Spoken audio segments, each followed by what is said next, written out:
Hi friends, thank you very much for clicking ABC Learning English Solution. Friends, today on this podcast we are going to discuss about the errors in pronoun. My dear friends, you can see these types of sentences. He is taller than me. My dear friends, in this sentence actually there is a mistake, and knowingly or unknowingly we make these types of errors. The first thing is that think about these terms. Then actually we have to know this one at first. This is basically a subordinating conjunction. Actually, my dear friends, this term may be used as preposition. This term may be used as preposition, but in this case it is actually used as subordinating conjunction. And you know, my dear friends, the characteristic of subordinating conjunction is that after that obviously we have to use the subject and the verb, which makes a dependent clause. Entirely it makes a dependent clause. Now look at this sentence. Here we are saying he is taller than me. So obviously there is a comparison, and for comparison we use this term. It is actually in comparative degree. My dear friends, you know, in comparative degree we use year with the adjective and then. These are the indicators. Actually in positive degree we use tall. In comparative degree we use taller, we just add er with it, and in superlative degree we add est. So these are the indicators. As this is er, so it's comparative degree, and this is also one of the indicators for comparative degree. That means we are using the comparative form of this adjective, and in case of comparison we have to know one thing, my dear friends. Then first thing, it is a subordinating conjunction, there is no such doubt.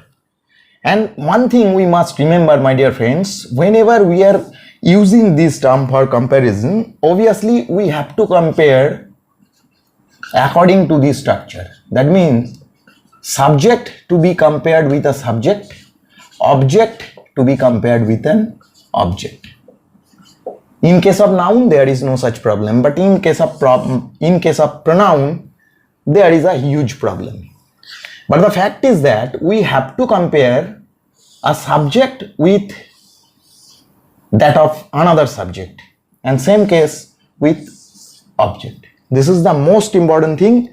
That means we cannot compare a subject with an object.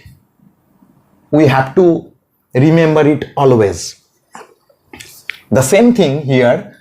Actually we compare human beings or persons or things or animals, whatever it may be, both must be in equal rank. Suppose we are comparing an elephant. We cannot say the elephant is as big as the road. Think about this one, my dear friends. The road is a separate thing, elephant is a separate animal.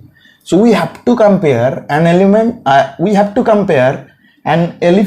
with that of the animal, one kind of animal. As it is an animal, we have to compare it with one animal. We cannot compare an animal with things, but some of the places we can do it. You can see this type of sentences. He is a tiger. We can write down this type of sentences in our language. Actually it is also a comparison, but it is a separate thing. It is called metaphor. It is a just figure of speech. That is a separate thing. But in this comparison we have to compare subject with subject, object with object, animal with animal, human being with human being, in this way, things with things. We cannot avoid this system. Now my dear friends, here in this sentence, just look at this sentence. Here he is the subject. He is the subjective form. and we are comparing, we are just comparing with this one, and this one is the objective form. This one is not a subjective form. My dear friends, this comparison is not a right one. It's a wrong thing. It's a wrong sentence. As I have told you, we have to compare with a subject and subject. So here this is the subjective form, so we have to write down I. So my dear friends, we have to write down he is taller than I, not me. This is a wrong thing. We cannot do it. So we have to write down he is taller than I. Now, one thing is very clear. As you know, than is a subordinating conjunction. And my dear friends, after that we have to use the subjective form and also the verb. So here it's actually, the sentence is he is taller than I, actually it's am. I am. But my dear friends, this part, sometimes this part is omitted. We do not write down this part. Here only we write down, in case of object we write down the object, or we write down the subject. We do not write down this one. Actually this is the actual sentence, subject and then verb, but we only write down this one. We can write down a full stop here, or we can write down in this way, whatever we wish, it's not a problem. Actually these types of sentences where the other part is omitted, these sentences are called elliptical sentences. Elliptical sentence where we write down only the subject or we write down the object and rest of the parts are omitted. This is called elliptical sentence. We can do it. I am giving you some other example. My dear friends, I think you can understand this situation. As it is the subject, we have to write down the subjective form. We cannot compare a subject with an object. I am just going to give you another example. Let's look at this. Friends, here I am writing down one example. Let's look at this. He loves you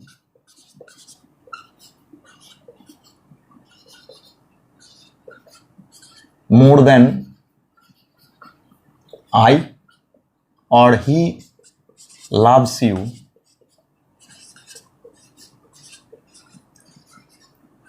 more than me. First of all, I want to inform you that both these sentences are correct. Even we are using here me, objective form. Although I am saying this sentence is also a correct sentence, this sentence is also a correct sentence. In this type of structure, we have to think about the entire conception, entire meaning of this sentence. Here, in this sentence, you can see this person, you. Suppose this is C, this is A, and this one is B. Now, what's the meaning? Or we are comparing, actually here two persons. This is the first one and this is the second one. Actually, my dear friends, we mean to say this person love this one more than this one. That means both this person, B also loves this person, A also loves this person. So here, my dear friends, this person A loves C, this person B loves C, but this person loves more than B. So A loves more than B. This is the actual meaning. That means comparing is being done between this person. Look, here we have used the subjective form. My dear friends, I think you can understand the situation. Now think about the second situation. Here we are saying he loves you more than me. Here the comparison is being done between these two persons. We are saying he loves you more than me.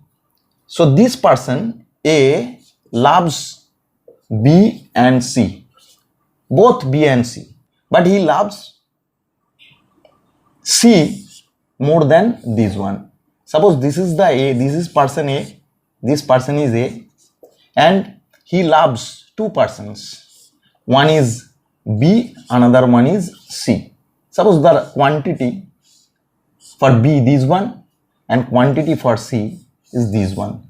That means more than B. C is greater than B.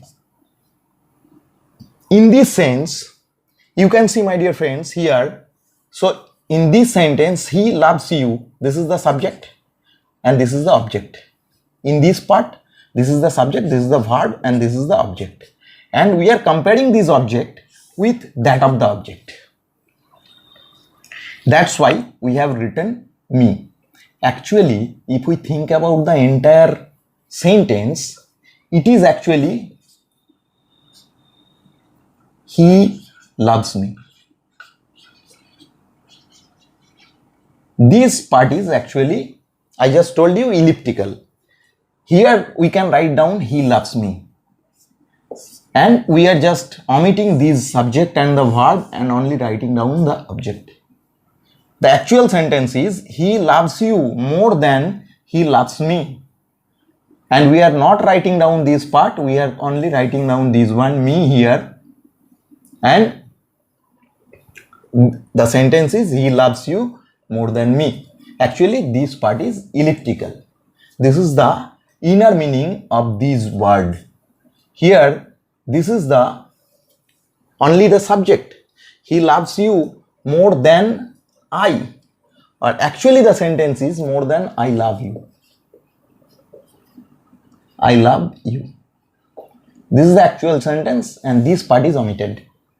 My dear friends, I think you can understand the difference between the usage. So thank you very much for watching this video. Thank you very much.